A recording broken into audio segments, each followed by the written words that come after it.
Welcome to the Warrior Within podcast. From current events, comedy, and entertainment to mental health, hobbies, and the paranormal. You name it, we cover it. Totally raw and unfiltered. So buckle up, strap on your helmet, and let's get ready to rock this mother.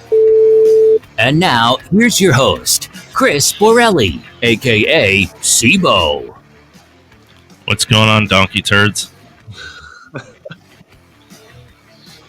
Love it.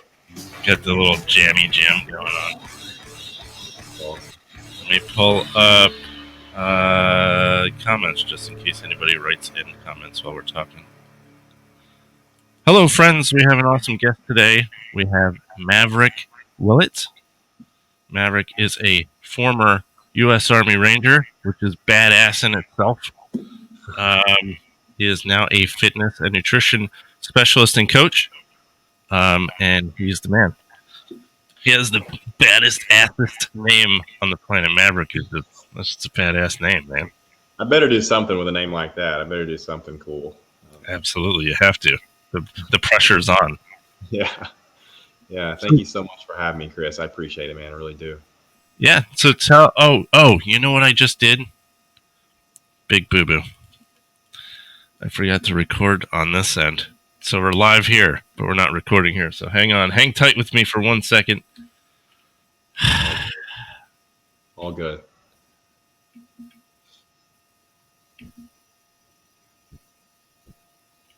There we go. No intro for those guys that are listening to the audio version. Sorry, you missed it. You missed it. You had to be on the Facebook page. If you're not on the Facebook page, join Warrior Within podcast. There's a little page there you can follow, and that's where you can see the live version of the show. Get quick admin stuff out of the way.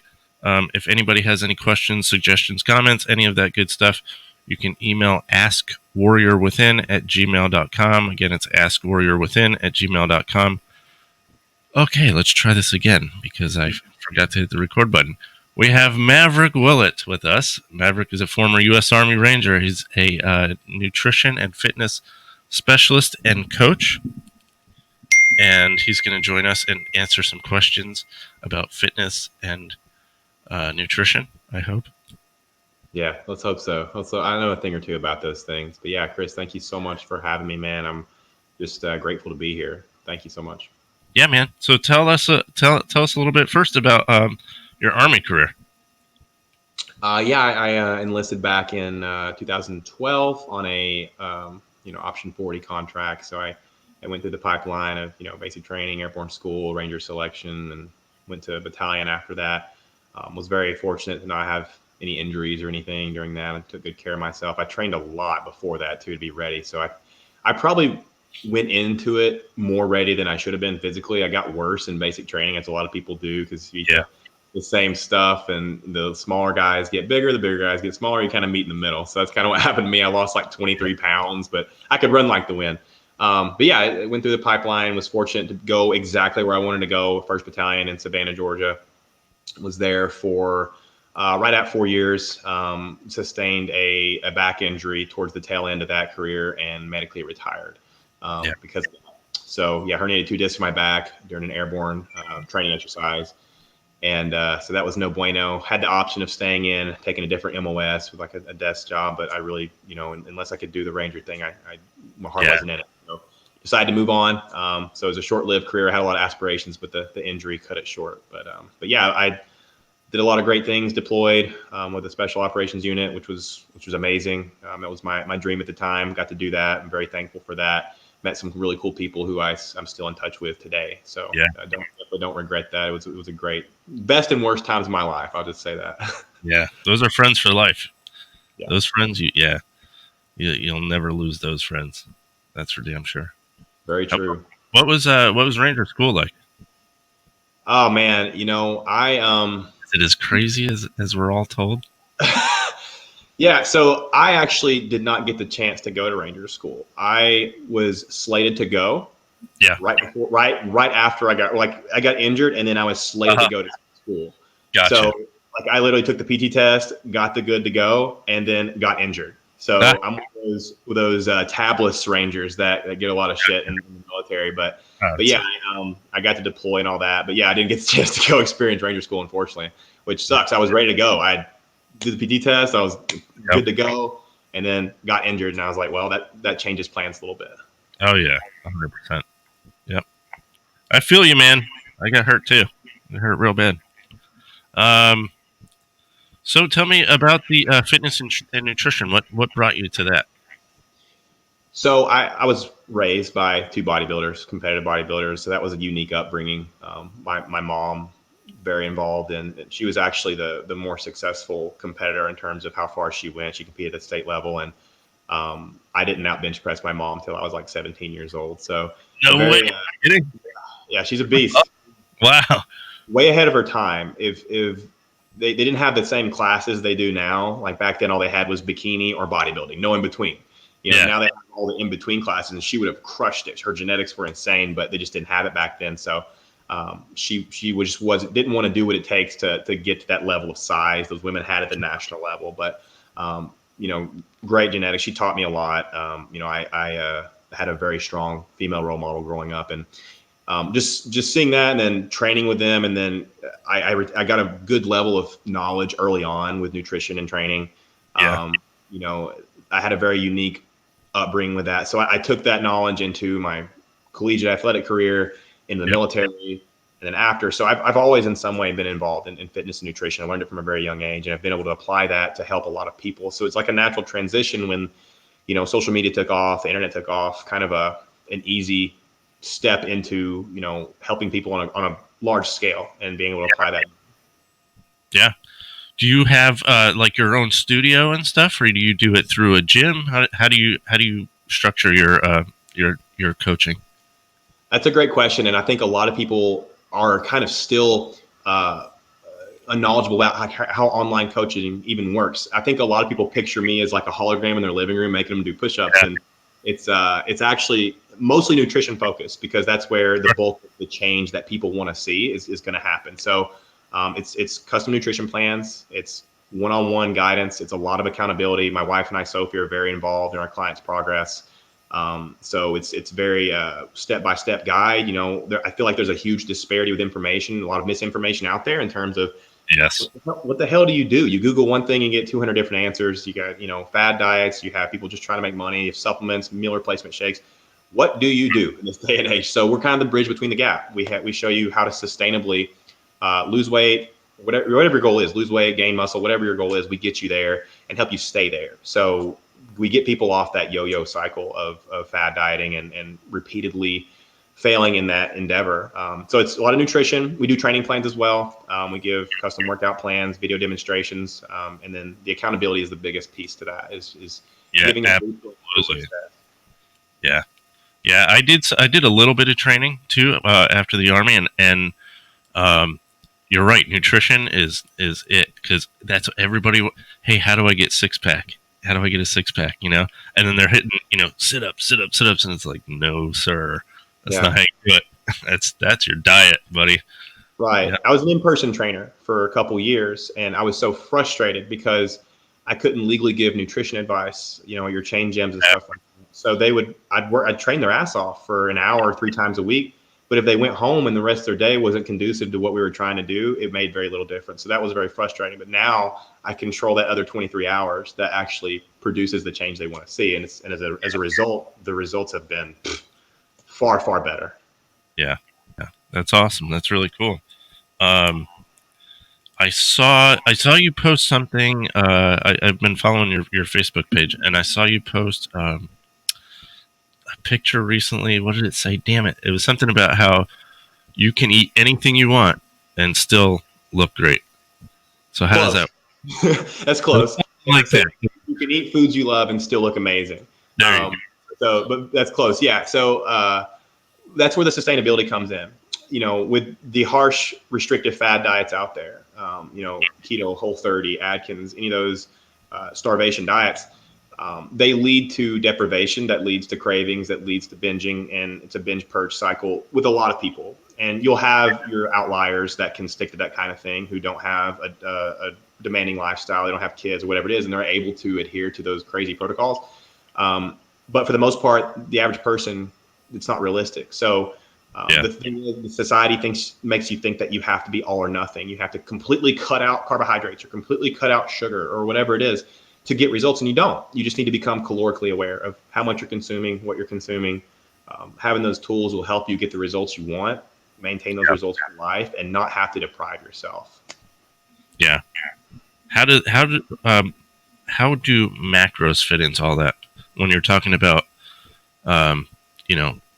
maintaining that caloric deficit, or how do macros fit into that? Well, when it comes down to macros, that's kind of like the next level of once you've mastered, just sheer calories, right? Like how much are you consuming, and have we mastered, have you become aware of how much you're eating on a daily basis, and have you been able to do that consistently to where you can establish some kind of baseline to how you react to, let's say 2,000 calories, right? Yeah. Then after that, you start talking about macros, and it's like then you can determine the quality of the weight loss with macronutrients. So say, for example, two people are both eating 2,000 calories, and for them that's a caloric deficit, right? Maybe their maintenance is 2,200, but one person eating 2,000 calories has a high protein diet, the other one does not have a high protein diet. We'll consider all things the same. If all other factors and variables are accounted for, the person who's eating a higher protein diet is going to maintain more muscle and therefore have better quality weight loss than the person who is not paying attention to their macros. Gotcha. That's where macros come in, and then you can further dissect that with carbohydrates and fats and your ratio. But for most people, that's a little bit down the road. We like to kind of baby step, and because if you throw everything like that at someone at once, it's a lot of information and it's hard to learn. So we like to build. We say, hey, first off, let's just start making better food choices. Let's just learn what's leading to you making, these having these binging behaviors or eating things that are detrimental to your progress. Let's talk about what's leading to that. Let's start implementing little by little, small habits, better food choices, maybe some mindset stuff. Let's get that on point. What's your why? Then we start building on macros, then we start building on meal structure. And so in 90 days, you can accomplish a hell of a lot with someone who's committed in terms of now they have the tools to where they never have to guess again. And that's a beautiful thing. Right. Yep. It becomes like that second nature. Yeah. So, how do you feel about, because you're talking about the binging and all that stuff, how do you feel about intermittent fasting? I feel like it's way overhyped. I think that it's touted as this super magical scientific way to magically burn fat. Here's what happens with the majority of people. It creates a binge purge cycle because there's not a lot of education behind the people who are pushing it. And it's touted in mainstream nutrition as, hey, as long as you fast for 20 hours, you can eat whatever you want. Yeah. And it's very hard to adhere to that long term when life happens, right? Take a mother of three, take parents who have 8 to 5 or 9 to 5 jobs. It's hard when you're expending glycogen and glucose with your brain, thinking all day and trying to accomplish tasks, to fast for that amount of time continuously. Now, some people can do it for a couple of days, then they find out it's not sustainable. They go back to the regular eating habits, and all of a sudden the weight comes back, and then here they are again in the disparity, right? Right.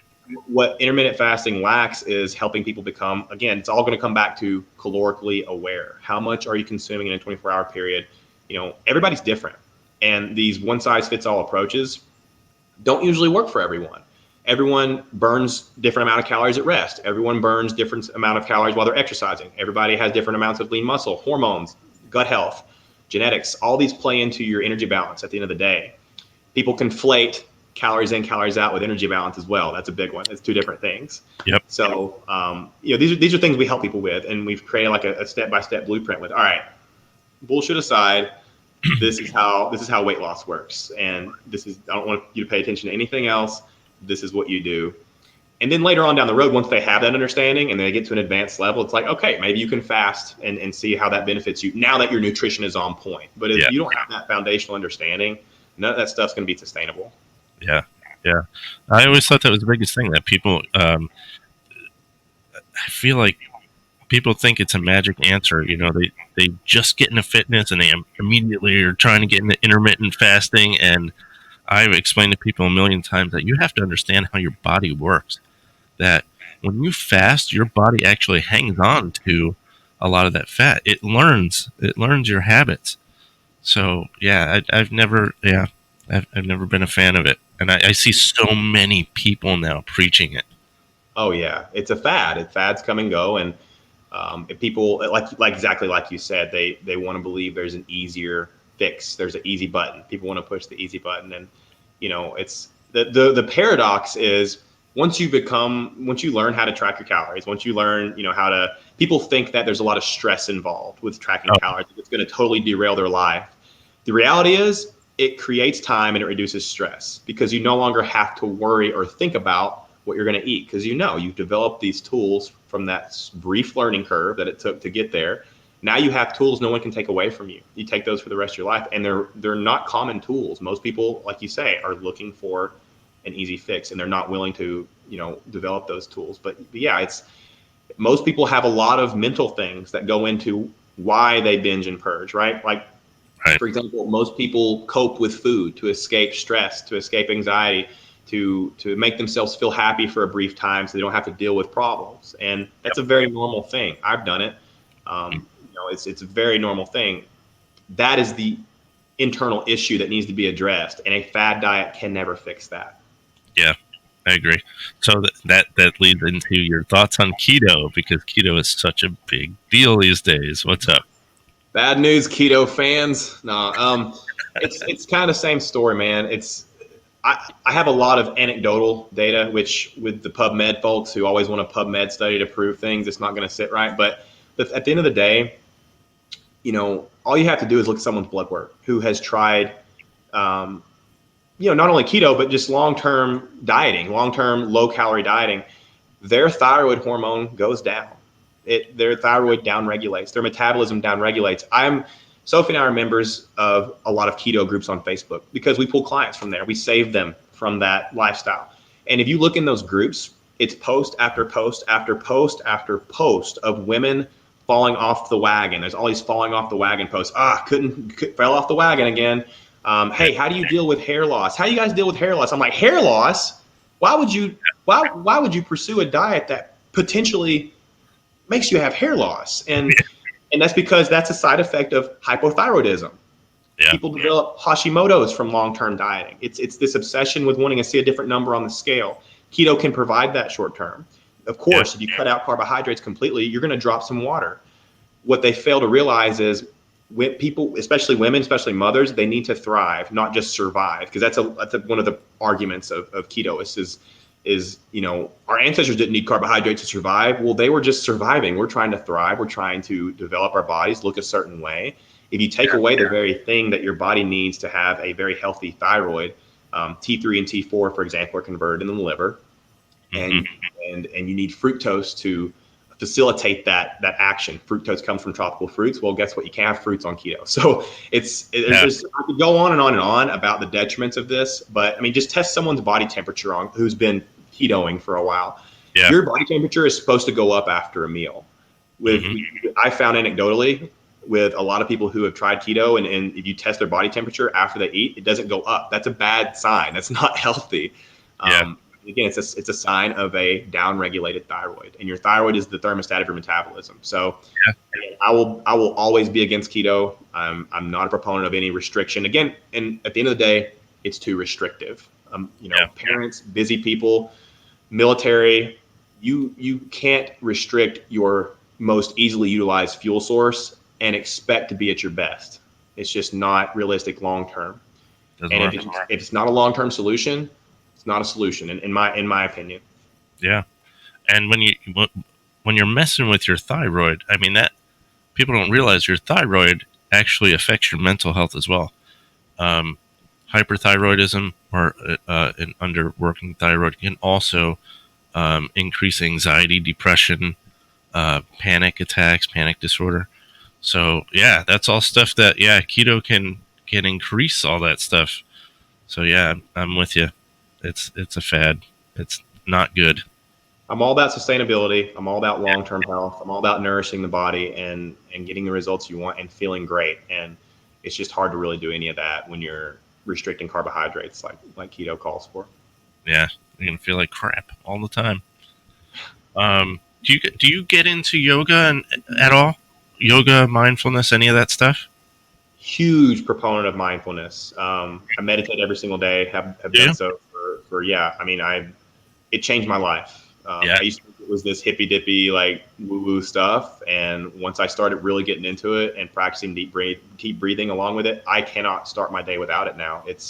yeah, It's amazing. It's when I do some of my best thinking. It's helped me become mindful of my own emotions and help me handle my day so much better. I don't get stressed about things that would normally stress me. I'm able to think before I react. I mean, just so many benefits of meditation. It's something I hmm encourage all my clients to get into. hmm A lot of self-discovery can be made when you're fully present, and present is like the main benefit of it. I was someone yeah, who was hardly ever present. I'm always looking for the next thing. Once I get here, I'll be happy. Once I find this, I'll be happy. And inevitably, it's like if happiness was where you were looking for it, you would have already found it, right? Like you manifest your own happiness. And meditation is just practicing being mindful, and it's such a great thing. I cannot emphasize the positive benefits of meditation enough. yep, yep. I love it. I just got into meditation this year. Um, for those that don't know, I suffer from some pretty bad PTSD and panic disorder. Um, and along with that is agoraphobia, where I have a hard time leaving the house at times. But this year it got so bad with the COVID stuff and all that, and I was trying everything, and it was actually my brother that was telling me, you should try meditating, and I was like, I've had therapists all the past 10 years telling me to meditate, and I was like, I don't know, it just seemed foo foo woo woo to me, so I just never did it, and then this year I got into it, and I'm like, God, why did I never do this before? Because it is an amazing stress reliever. It's like just letting layers of stress go. And yeah, breathing Yeah, techniques, all that stuff. Yeah, it's great. meditation alongside therapy, it changed my life. I mean, Yeah. I had a lot of trauma from before the military, like way before, and I hadn't dealt with it yet. And you know, realizing what that trauma was, how that was manifesting in my relationships, how it was manifesting in who I was and the things that I wanted in life. And so that combo of a good therapist and meditation, it was just therapy is another thing I encourage a lot of people to look at. I think it's I looked love at it. in society as for crazy people or people who have problems, but it's a Yeah. performance enhancer. Oh, It's yeah. straight up performance enhancer. I mean, sports psychologists would not exist if they weren't doing something amazing with athletes, helping them stay focused and at their best. I mean, the organizations invest millions of dollars in these professionals to help these athletes mentally perform. And I look at it as that I'm not a pro athlete, but it helps me. It helps me so much with just being mindful of who I am, to get a different perspective. Absolutely. Yep. When your relationship, especially. I mean, a lot of us get selfish and don't think of, a lot of veterans, especially, I found struggle with feeling and struggle with empathy, and therapy and meditation I have a long way to go, but man, it's helped me break a lot of barriers with that. Yeah, absolutely. And fitness and nutrition have a lot to do with mental health. Yeah. What are your thoughts on that? I'm You sure you can't yeah, you can't have one without the other. I mean, that's why I focus on mindset so much with my clients. It's something that, again, a lot of people, you got first order change and second order change, right? First order change is what most people do. They change their environment. They go from relationship to relationship to relationship. They go from diet to diet to diet, coach to coach to coach, and nothing changes. And they wonder why. And it's because you have to make that second order change. What are the thoughts leading to these things? Is your internal narrative you're telling yourself? What experiences and traumas in your life have you not yet dealt with and addressed and connected the dots and how that's affecting your life now? Yeah. I was one of those people, and it affected my relationships. It was, until I made that second order change, I wasn't able to actually change my life. And once I did, my life 180. Yep. Like in 1 year, my life transformed. Yeah. So the mental, when it comes back to nutrition and fitness, there are a million diet plans out there. There are a million fitness plans. There are a million workouts. There's so much different stuff, which is a great thing because there's so many resources. But at the same time, if you're expecting this monumental change in your life to happen from the newest fad diet or the newest plan or the, whatever, for women, it's, expecting their body image to change or their confidence to change from doing a fad diet or a new coach, whatever, until you address what's giving you those feelings in the first place and start working on self-love and working on the feelings that are leading to the decisions you make with fad dieting and the disappointment and the purging and the binging, and the shame and the guilt associated with those things. Yep. Those things will never change. Yeah. Yeah. I agree. I use fitness as a means of therapy also. Just like, whenever my panic disorder, kicking into high gear, I've always been a big proponent of fitness anyway. But when I go through depression battles and that kind of thing, I immediately okay, I got to get back into my workout groove, and 5 days a week, I'm at it, an hour a day. And, within a week, I see a difference. You get that, you get, I forget what it is, that brain chemical kind of flowing. There you go. You get the endorphins flowing and you can feel it. And you feel happier. You just feel good. Well, absolutely. Absolutely, man. It's they go hand in hand. If you get moving, you feel good about yourself, makes you feel accomplished, especially if it's like the first thing in the day. I like to go on my runs, just like in the military now, like 5 a.m. And despite how early that was in the military, now I relish that because it's a great way to start your day. It makes you feel accomplished right off the bat. I'm always more productive when I do something active in the morning. So yeah, absolutely. It all goes hand in hand. It's all encompassing thing. The main problem in the industry, in the coaching industry that I'm in, is most people don't focus on that piece. Most people just focus on nutrition and training, which those are important pieces, right? But without that third piece of mindset, without a coach, without someone who can talk you through those struggles you're having and talk you off the ledge from time to time, and you really coach you instead of just giving you a plan, it's hard to get results. It's hard to build a business on just the first two. Yep. Another thing I've always done, and you tell me your thoughts on this. I don't know that it's if it's healthy, if it's not healthy. But my cardio, I always do it first thing in the morning, and I always do empty stomach cardio. What do you think? Is that a good thing? Bad thing? It's not good or bad. There's no data that proves that fasted cardio burns more fat than fed. Mm-hmm. If that's the purpose you're doing it for. If you're just doing it to get it out, like do it first thing in the morning, that's great. I mean, that's awesome. One mistake people make, and one thing that a lot of people do, is they drink coffee fasted and do cardio, right? Mm-hmm. Or they take pre-workout fasted and then do cardio.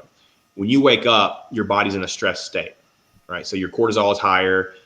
You've been fasting all night from sleep, and so you're in a higher stress state.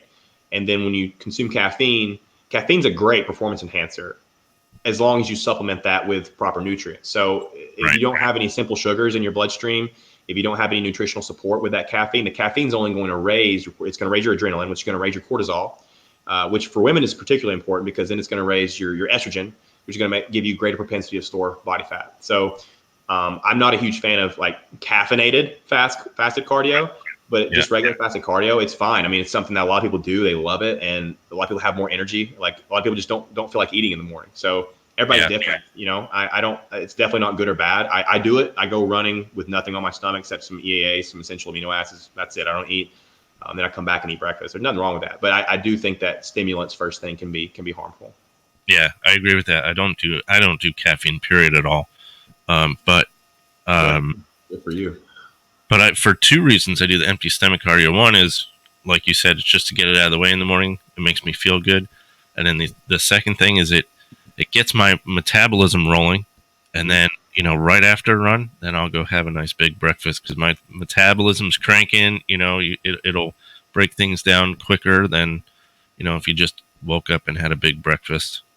Yeah, I remember in the military, I would be after that morning PT. After we'd go on like a 5-mile run, I would come back and destroy some breakfasts. Like the biggest meals were after like a ruck march or like a run or something like that. Oh my God, I would come back and destroy so much food. But yeah, there definitely increases the hunger. Very cool. So do you keep fitness goals for yourself? I imagine you kind of have to, just to keep, for your clients, you got to keep that physique and all that. But outside of that, do you keep fitness goals just for your own either mental or physical health? I have goals for sure. I mean, I always need to be working towards something to stay motivated in the gym. So right now I'm just on a strength program where it has, percentage based, and I have goals to meet every week, and that keeps my workouts kind of regimented and with a purpose in mind. I find that if I don't have a purpose in my training, that I tend to get a little burnt out. I'm just in there I'm not putting as much into it. My training intensity goes down. I competed for a short while. So I did one show and I won, and after that I was done. It wasn't really what I expected it to be. Yeah. So that was a goal at the time. So that my point with that is I always need something to be working towards. So right now I'm training more for strength. I'm getting a little bit older, and I find that the lower volume strength work for me and my body type tends to work better. It's more efficient. I have less time than I used to with an 8-month-old son and running a business. I need to get in there, be efficient, and get out. So I just get in and hit the compound lifts, and the foundation I've built from 20 years of working out has helped me maintain a lot and get a lot out of that. Sure. Yeah. I'm sure you have your own schedule. I don't want to say schedule. It's not the right word, but your own regiment. Yeah. I run as well. I do. I like to run now. I didn't run for years after the military. I won because of my back injury, and now I'm just getting to where I can actually run again. And I've dropped some weight. I was up to like 260, and now I'm down to like 245, and so that helps a lot with running. I'm not like Optimus Prime out there trying to run. But yeah, I like to. My goals. My goals have been just run 3 times a week and gradually increase the duration that I'm running. And that helps me increase my intensity in the gym. And so, yeah, I definitely have a standard for myself in terms of I think now more than anything, if being honest, I want to be able to compete with my son when he's. That's awesome. Yeah.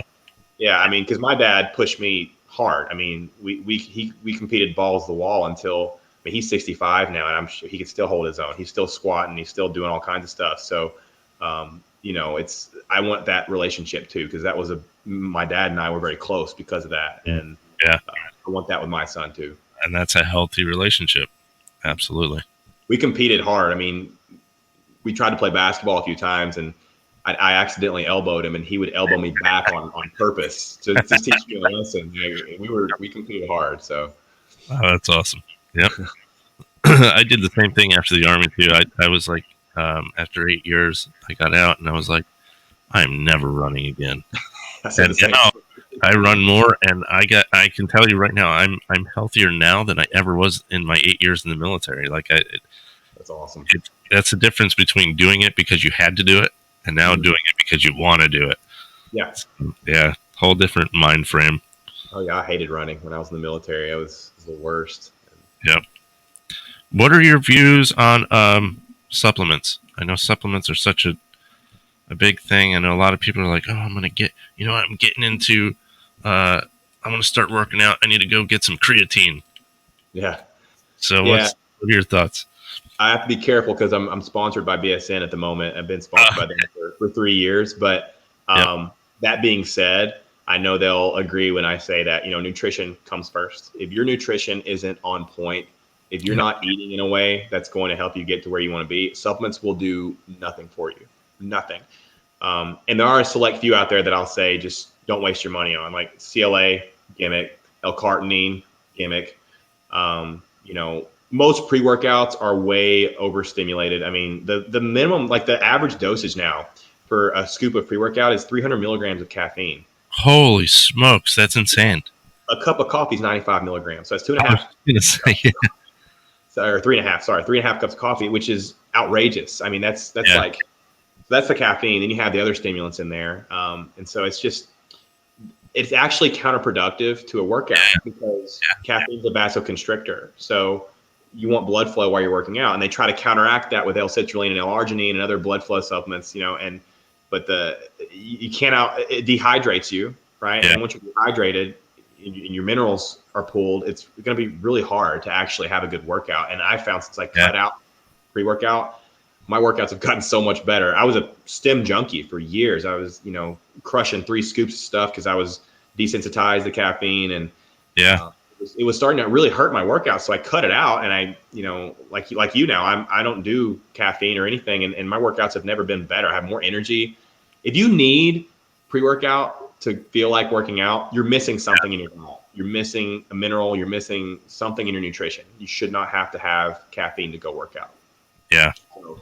Pre-workout, be careful. I mean, most protein is kind of garbage. You just have to look at the label, see what's in it, see what they do with it. Most protein has, a lot of fillers in it, maltodextrin, artificial sweeteners, stuff that help it bind and stick. So just be mindful of that. I mean, you should try to get, in my opinion, you should try to get all your nutrients from food.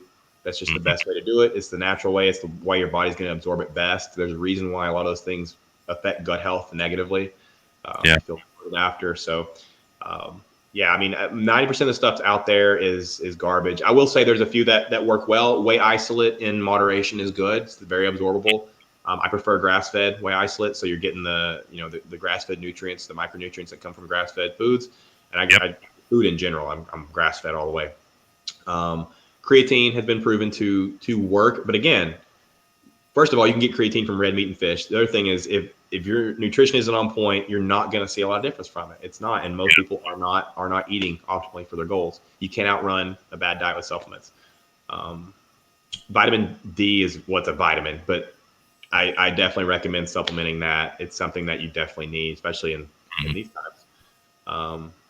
There's a few other vitamins and minerals, but as far as just like the mainstream supplements, that's kind of my take on them. It's a good whey isolate can help you hit your protein goal after you've done your best with food.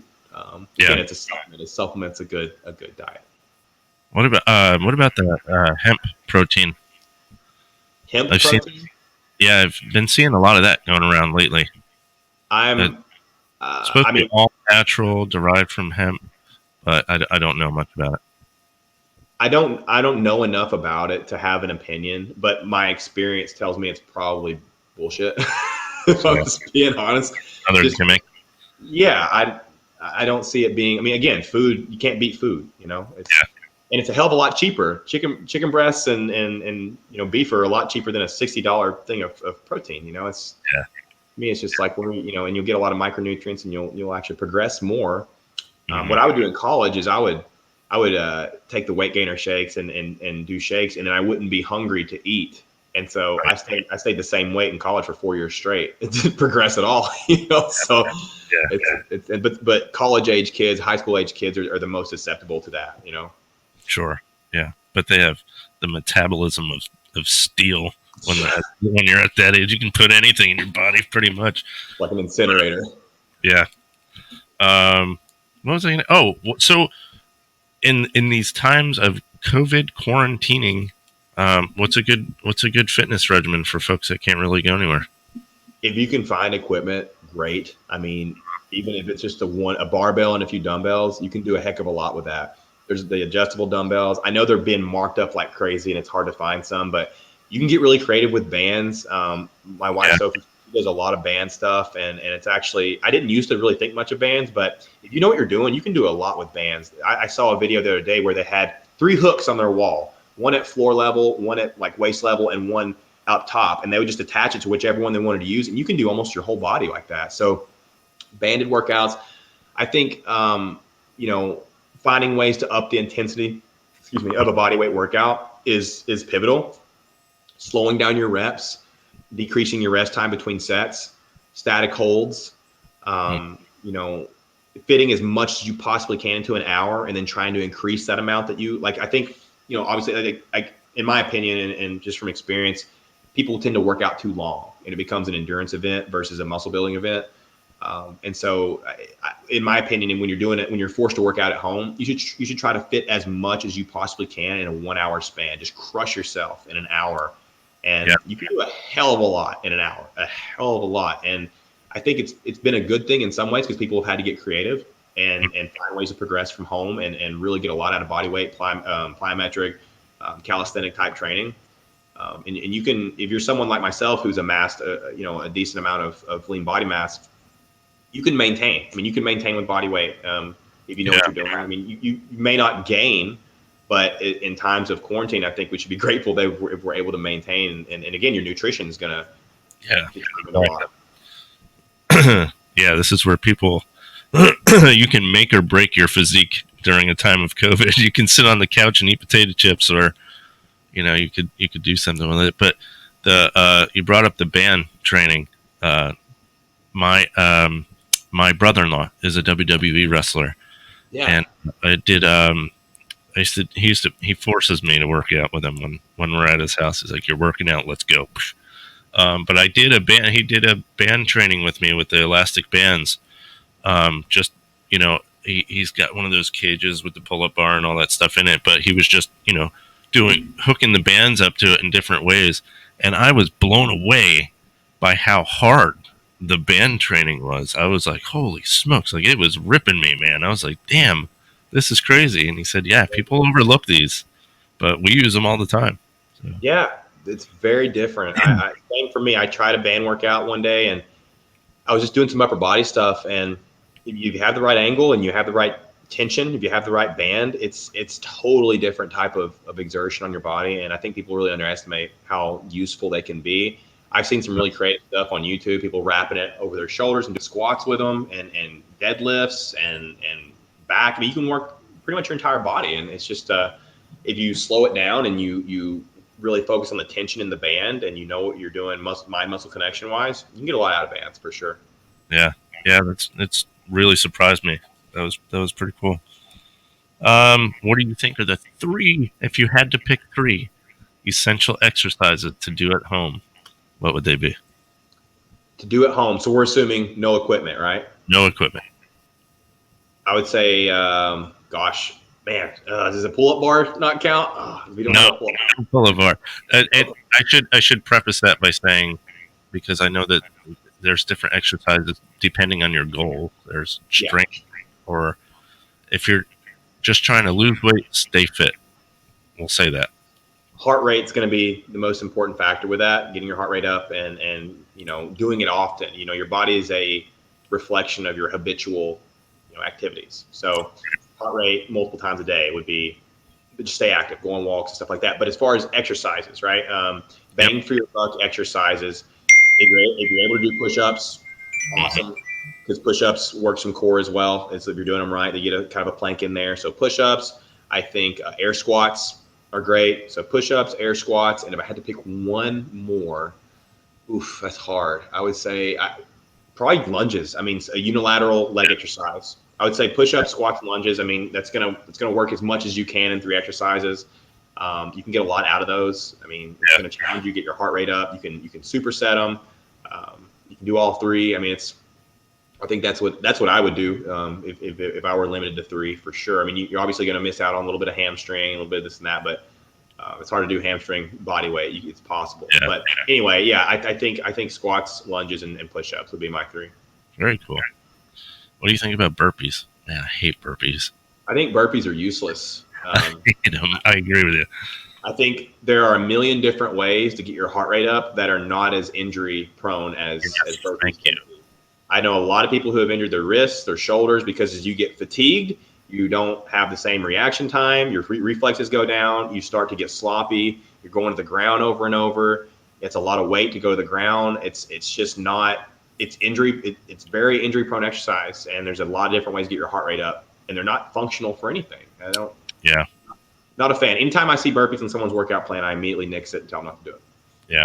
Yeah, that was always my thought with I have quite a few friends that are like huge into CrossFit, and it just looks dangerous to me. I don't know why. It's so much of CrossFit. I'm like, I don't want to do it. Yeah, I'm not a fan of CrossFit. I never got into it. Yeah. It's don't get me wrong. There is a part of CrossFit that is very great. It's the right CrossFit that originated from strength training and Olympic lifting, and that's what it's focused on. Because I mean, look, this is going to maybe hurt people's feelings, but at the CrossFit Games, your Rich Fronings of the world, your people who are the best in the world, Yep. they don't train CrossFit. Those guys run a great performance enhancing drug cycle and they strength train. And that makes them good at CrossFit because those exercises translate to everything. So you will not see those guys practicing wall balls in their training cycle. Those guys, they're not doing kipping pull. I mean, they're good at those things. They may throw them in here and there, but they're good at them because they do strength training and they do very concentrated, percentage-based strength training. That translates over. Now, that being said, that's the kind of CrossFit that I think is great. I think bodybuilders can learn a lot from CrossFitters. I think CrossFitters can learn a lot from bodybuilders. That being said, most of CrossFit is taught very wrong. It caught on really quick, and a lot of people got certified before they actually knew what they were doing with those lifts. Olympic lifts are designed to be completed 1 to 3 reps max, not done over and over and over and over again. They tax your nervous system too much. When you tax your CNS that much and you do it over and over, you're prone to injury, and that's why so many people get injured. And you, as a rookie in the gym, as someone who's just starting working out, as a newbie in the gym who goes in and starts their training with Olympic lifting, that's dangerous. That's very dangerous. The people teaching it a lot of times are not great teachers. There are outliers. I know there's some great CrossFit gyms out there. There are some amazing CrossFit athletes, and the women in particular are incredible. But them as well. I mean, look how many of them got popped for performance-enhancing drugs the past year. Not judging their choices, but they strength train, and they have a lot of help from supplements to have them look the way they do. One misconception is, and the reason I keep saying that, people look at those athletes and think that they do CrossFit to look like that. They think that doing CrossFit will make you look that way, and it's not. Those people eat a great diet. Most of them run performance enhancing drugs, and they strength train, and that's why they look incredible. Mm-hmm. I agree. I have you for about 10 more minutes, sir. So I'm going to give you the floor.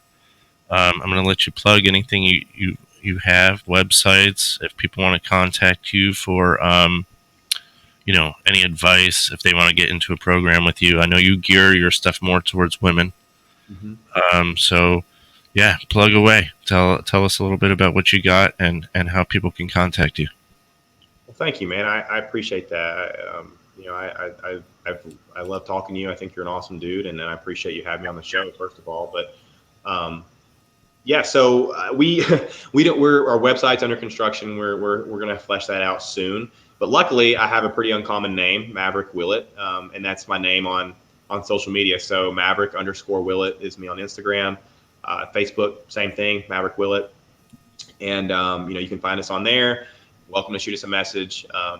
Like I said, we do focus primarily on women, and that's for a few reasons. I tend to resonate more with women, and I go back to my upbringing a lot. I had a great female role model growing up. My mom came from very humble beginnings and accomplished a hell of a lot with her life. She has a doctorate degree. She was a champion bodybuilder. She black belt in Nishinryu karate. List goes on and on. She's done so much with her life. So she did that despite having more societal expectations placed on her as a woman and doing it in a male-dominated corporation and rose to rank. She's the head of a huge company. And so I naturally feel from that upbringing and from that example that was set for me, I naturally feel compelled to help women be their best selves. So, I've always had more female friends growing up. It's just what it is. The other reason is, out of every 5 male, because I started out working with both men and women, and I found that for every 5 men I'd get one great client who transformed and looked amazing, and I'd have 4 that bitched and complained and questioned, and I just got tired of it, and it annoyed me because I had mothers of 4 who were crushing it, excuses, just took it, ran with it, and transformed their lives. And then I have a guy that's complaining and really has nothing to complain about, and he's just too lazy to follow, a plan that I've given him. So that being said, I do still take men. It's just a case by case basis, and I work with a lot of couples as well. I work with, because then if they have the wife that's doing it, they're more inclined to like not question it, because almost every single time the wife is like on point and the husband has to just like, he can't say anything because he's like, all right, well, she's doing it and it's working, so I have no excuse. I have to do this. So that's like, I like couples because they hold each other accountable and they get amazing results.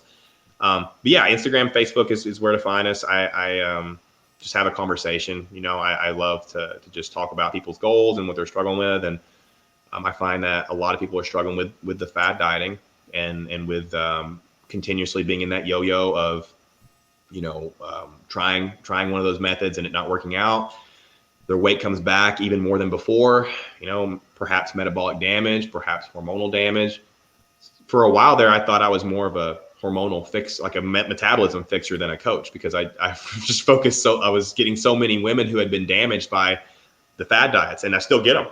Yeah. Left and right. It's like, I tried keto for a while and I gained all my weight back. And that sucks. Like that sucks to think that you're making progress and it gets yanked away when life happens. And you're like, well, I had to eat carbs because, I lead a busy life and it wasn't sustainable for me to just go out. You can't go out to eat. You can't have holidays around the family. There's so much you can't do when you can't eat carbohydrates. And so anyway, I find myself saving a lot of people from that lifestyle. But yeah, I love just have conversations with women about it. Hit us up on there. Website will be done probably in the next couple months, and we'll have that up, but that'll likely be something like maverickWillett.com or something super simple. The program is both me and my wife. We're both involved. I wanted that female perspective. My wife's amazing. She's, 8 months postpartum, already looks like she never had a baby. It's crazy. Wow. She comes from a background in mental health as well. So she's very passionate. But I'm very lucky to have her. Like, since I brought her on, the program has evolved so much. I'm able to do so much more. And we do live streams in our Facebook group every week. We do 5 live streams. One of those is women's only. It's my wife only on Friday. So I don't even know what goes on in there. I don't know what they do, but I hear it's awesome. So it's turned into a really cool thing, man. What's the Facebook group? The Facebook group, it's Facebook groups for paying clients only. So you got to be a member to be in there.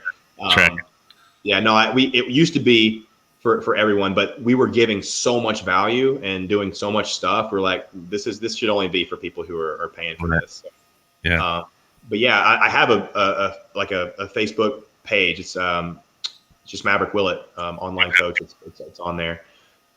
So yeah, it's women's transformation specialist, I think, is the cover photo.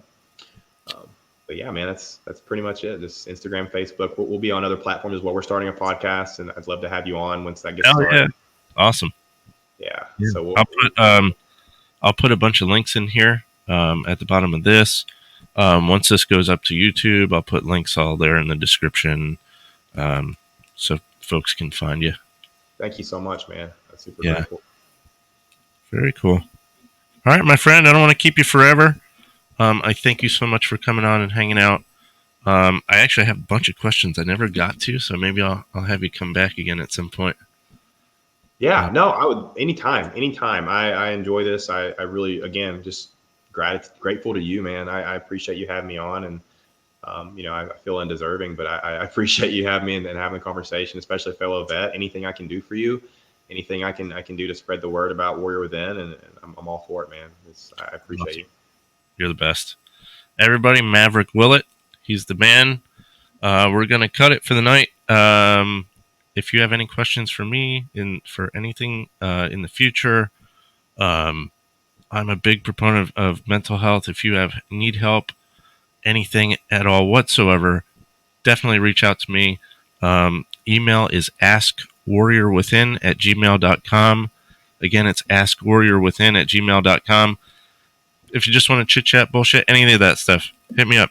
I'm there. I'm always there. All right, guys, thank you so much. We're cutting out. Peace.